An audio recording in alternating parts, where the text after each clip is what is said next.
Whoa! Whoa! Get off my machine. Who are you? UK smallest bodybuilder. Wasn't finished. Doesn't matter. It's my machine now.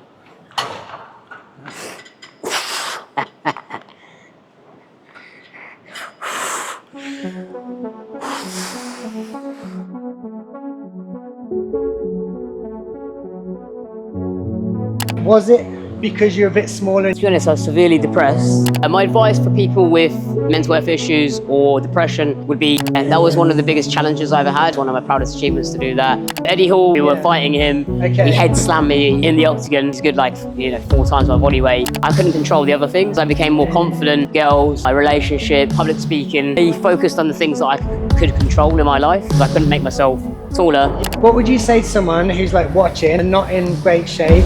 I'd say,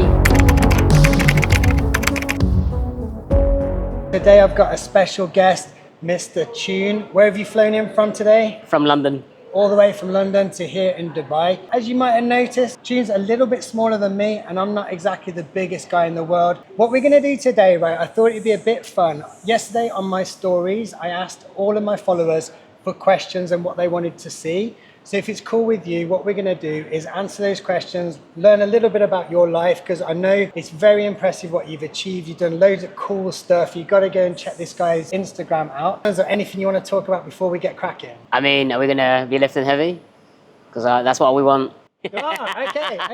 So the first question that the viewers wanted to see was how you warm up and if it's any different to how I warm up. So if that's cool, we'll start at the warm up section. Let's do it. So generally, when I'm working out, and when I'm telling my clients to warm up, I say they should do some dynamic stretching. That's it, yeah. A little bit of steady state cardio and then some light sets. Yeah. But in reality, like, how do you actually work out if you're going to do some bodybuilding style workout? So I would warm up just doing dynamic stretches, like you say. Okay. So I try and warm up each joint. So it'd be like wrists, arms. Let's do it. bit, Okay, so we're just going to warm up. I'll just copy you for a we'll little just warm bit. up our wrists. So we're gonna warm up each joint, just get the synovial fluids going. And how long do you typically do this for a warm up? Like if you're actually going to go and work out? It would be about 30 seconds to 60 seconds each joint. Yeah. Okay. This reminds me of like when we do wrestling class, sometimes we do like full joints. Yeah. And be honest, how strict are you? Like when you go and work out, do you actually do this? Or is it something you like try and intentionally do? I will intentionally do it, every time. Okay. Especially with the spine.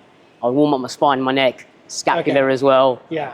So we'll go through that and then now we'll do shoulder rolls. Okay. What I say to my clients is like, do this and then do some steady state cardio for like 3-4 minutes. Yeah.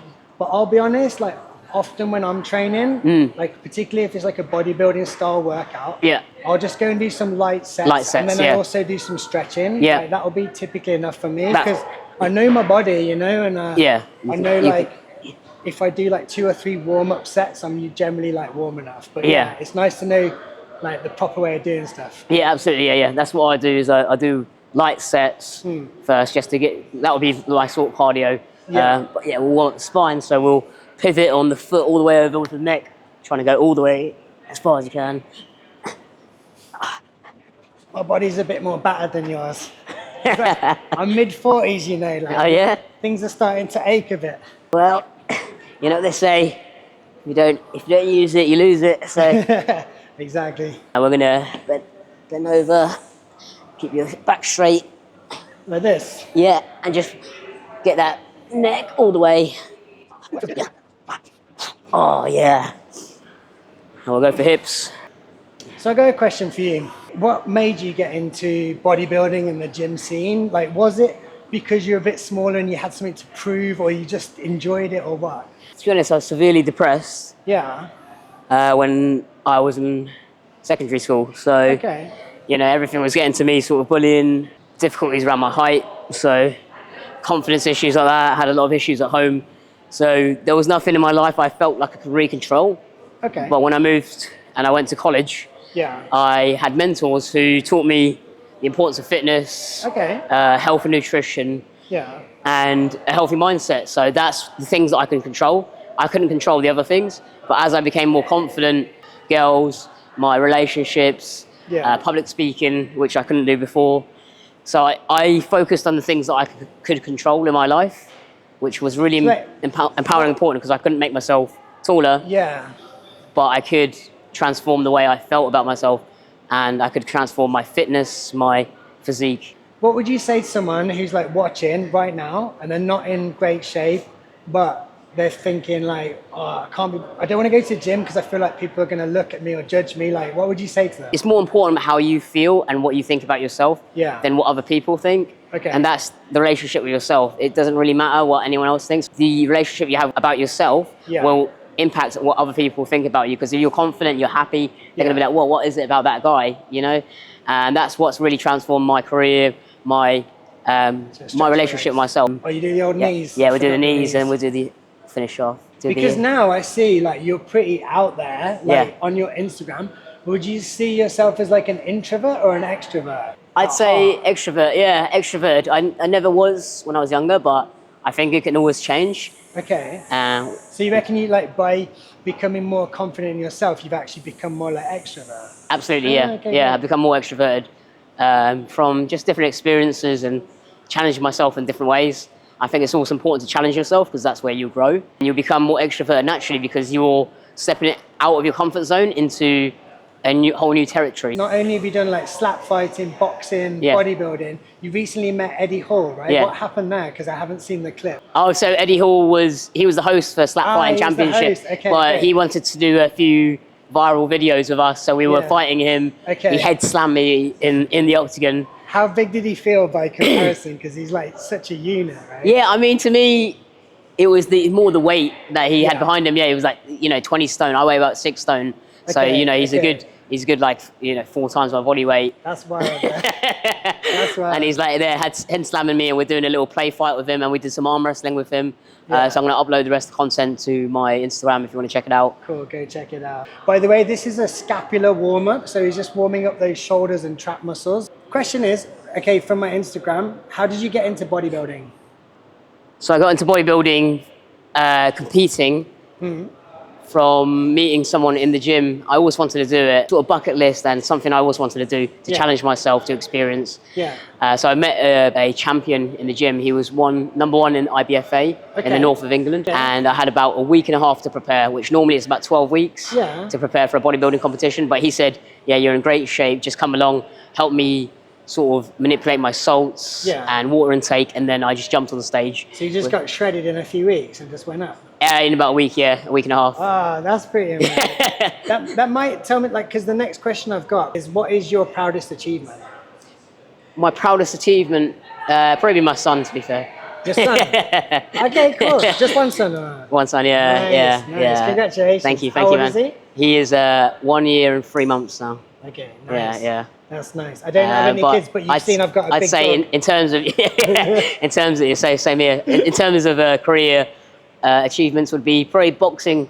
That was my proudest achievement as well, was boxing. Littleman, who was like number 1 in the world for dwarf boxing. That was my first fight, so that was incredibly challenging. But I didn't win, but for me to step in there, and I hadn't had a fight before. That face the fears. That was one of the biggest challenges I ever had, and I'd say it was one of my proudest achievements to do that, and also competing in Ninja Warrior UK. So next question from Instagram was, what is your current workout plan? So my current training plan is a mixture of bodybuilding, so physique training, but I incorporate a lot of strength training and boxing into it as well. How many days a week? I train minimum of 3 days a week.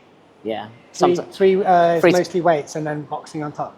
So for some reason, like when guys come to me for coaching, they want to train like 5-6 days a week, and sometimes they go from 0 training to like 6 days a week, and I'm like, bro, just try and do 2 or 3 consistently, because that's what's going to get you results. Is that similar to how you found it? Like it's just more 3-4 times a week is better? I think it depends on your recovery. So if you're eating really well, sleeping really well, you can definitely do it, and you adjust your body, not overtraining, so maybe doing 45-minute sessions. You could potentially do 6 days a week, but that just depends on how you feel, because you don't want to overtrain and you don't want to injure yourself.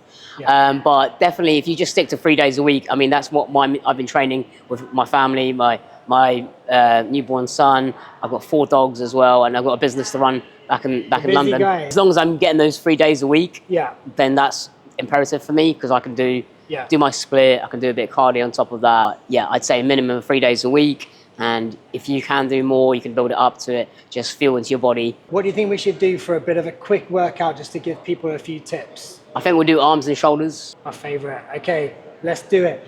I'll give you 2 of my favorite exercises. You give me 2 of yours. For shoulders, one thing that I never used to do when I was training was lateral raises. Okay. Because when I was younger, like early on in my training career, all I focused on was shoulder pressing. Yeah. What I realized over time is that if I could build the width of my shoulders, it gives such a good like aesthetic physique. So the first one we're gonna do is just some good old lateral raises, because I think it's an awesome exercise. I like to do it like this and just turn my little finger out a little bit at the top.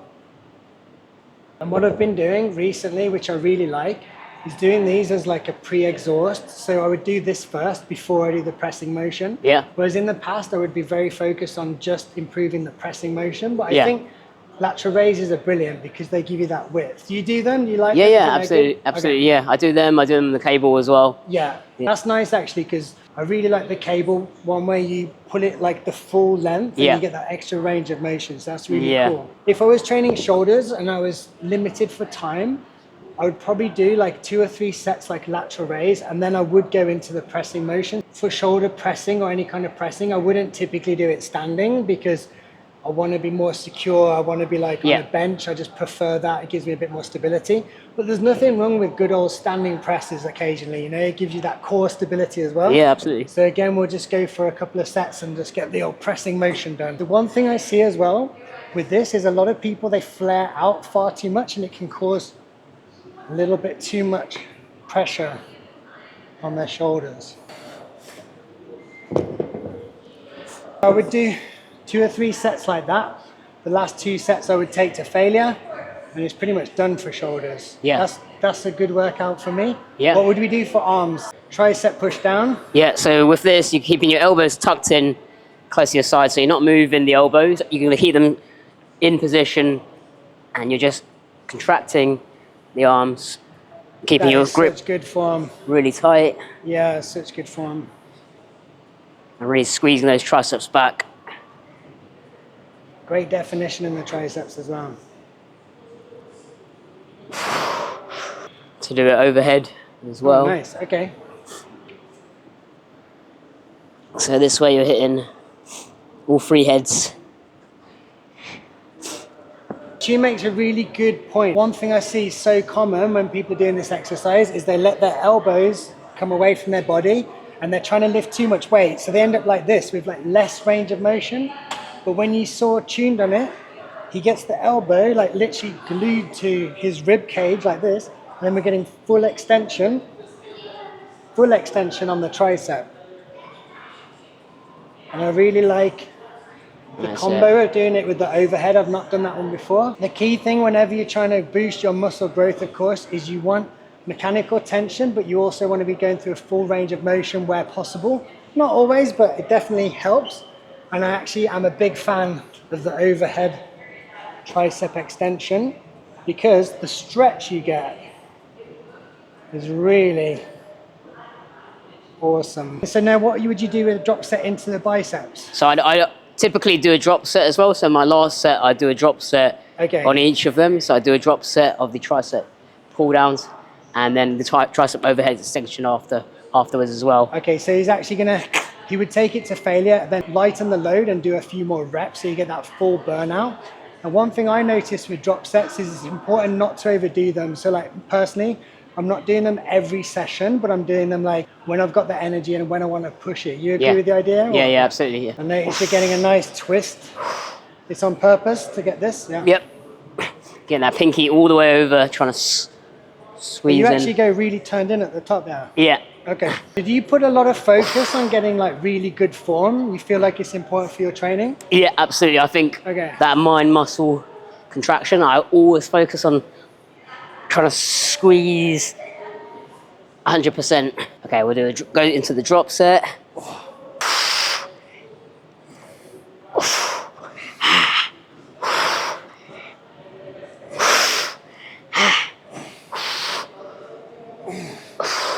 Oh, it's really burning now. Yeah. Typically for like your arm session, how long does it last? 10, 20 minutes or? Arm session, what, a whole arms workout? Yeah, whole arm workout. 45 minutes to... You do 45 for your arms? Yeah, 45 to an hour, yeah. Okay, wow. Yeah, so each session I'll do about 45 minutes to an hour. Okay. With a bit of stretching afterwards. Arm workout done. I'm feeling pretty pumped. Feeling good? Feeling very good. I have a couple more questions. How do you stay motivated? I think motivation is a thing that you've got to work on. So it's consistency. And for me, the hardest thing was when I first started was getting over that blockage of getting myself to the gym. Okay. So I found the easiest way was taking the first step, was getting my shoes on, getting myself out the door. And then once I'm out the door, I'll be like, all right, get to the gym. Once I'm at the gym, I know what I'm doing. So as long as you do those processes and those steps, that's the easiest way that I found was to keep myself motivated, was not to think, oh, I've got an hour and a half workout to do all these things. I thought of the first step, just getting my shoes on, getting out the door, getting to the gym. And that was the simplest way to overcome those obstacles. It's actually like a really good lesson for life. Like even things like filming YouTube, the more like I've got it set up so that it's a regular thing, the easier it is, right? Like if I put too many obstacles in my way, then it becomes a problem. But like once I've booked it in the diary and it's done, it's a bit like the gym, right? Yeah. Any advice for someone who struggles with depression or mental health problems? My advice for people with mental health issues or depression would be definitely to work out. So doing fitness every week, so at least 3 to 5 times a week. Every day if you can, a little bit of fitness. It doesn't have to be excessive weight training, but finding something you enjoy. It could be rock climbing, it could be jiu-jitsu, getting the blood flowing, getting the endorphins going, because that will definitely overcome it. Getting sunlight every day, good nutrition, so healthy food, and if you can meditate as well. Meditation is a big thing. Can't go wrong with those tips. Okay, the last one, if you're up for it, this is what people ask for. Yeah. Can you guys pose together? Yeah, let's do it. We're up for it. Okay. Jack, bro. You are jacked. Yeah. You pull down like a lat pull. Oh, nice. Into it. Bro, your definition in your arms makes me look out of shape. Making me look bad. Abs.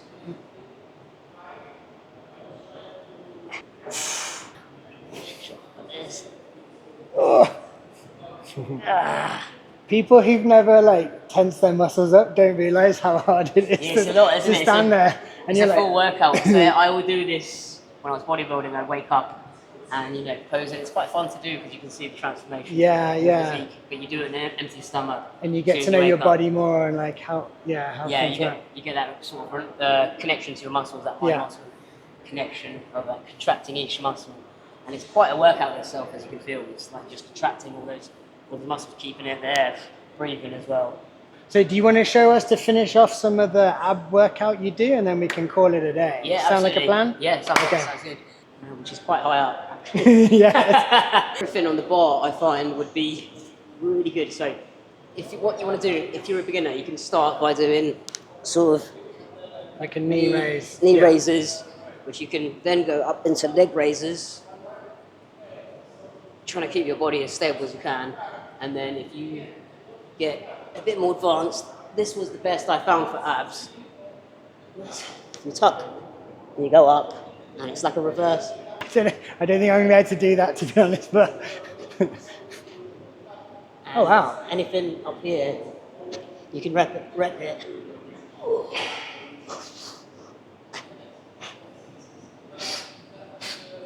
That's not something you see every day, is it?